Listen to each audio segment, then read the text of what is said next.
Welcome to trending now in India.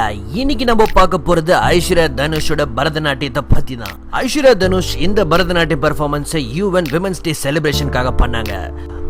இதுல நமக்கு தேவையில்லை, ஸ்ட்ரெயிட்டா மேட்ருக்கு போயிடலாம். மேட்ரு என்னன்னா, நம்ம செட்டுக்கு ஹரஹர மகாதேவோடைய தம்பி வந்திருக்காரு. சார், இந்த வீடியோ பத்தி உங்களோட கருத்தை கொஞ்சம் சொல்லுங்களேன் பாப்போம். இந்த கருமத்துக்கு எப்படி கமெண்ட் பண்ணும் நீ நினைக்கிற? இது பரதநாட்டியம்னு சொல்றதுக்கு பதிலா பரதநாட்டியம்னே சொல்லலாம். ஏன்னா அதுதான் கரெக்ட். என்னதான் கலாய்க்கிறது ஒரு பக்கம் இருந்தாலும் அதை ஒத்து பார்த்தோம்னா மேடம் ஏதோ உலகத்துக்கு சொல்ல வராங்கன்றது தெரியும். அது என்ன விஷயம் அப்படின்னு கேட்கும்போது, சிக்கனை சாப்பிடுவது எப்படி அப்படின்றத ரொம்ப தெளிவா செய்முறை விளக்கத்தோட சொல்லியிருக்காங்கன்னா பார்த்துக்கோங்களேன். அதை இப்போ எப்படின்றத நம்ம பார்ப்போம்.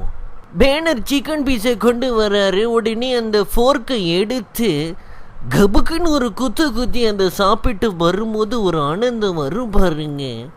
அப்படியே தகன்னு குடிஞ்சி சூப்பை எடுத்து குடிச்சு அந்த சூப்பு நேவஸ்குள்ளே போகும்போது அப்படியே கிளன்னு இருக்கும். அதை தான் அவங்க சொல்லியிருக்காங்க. சாமிஜி, எப்படி சாமிஜி இவ்வளவு சூப்பரா அழகா சொல்லியிருக்கீங்க? மைக்கபுரா முதேவி, எனக்கு மார்னிங் சோப்பி மசாஜுக்கு டைம் ஆகுது, வரட்டுமா? Okay Swamiji, bye, tata. அதுக்கு அடுத்தது நம்ம சந்திப்போம்.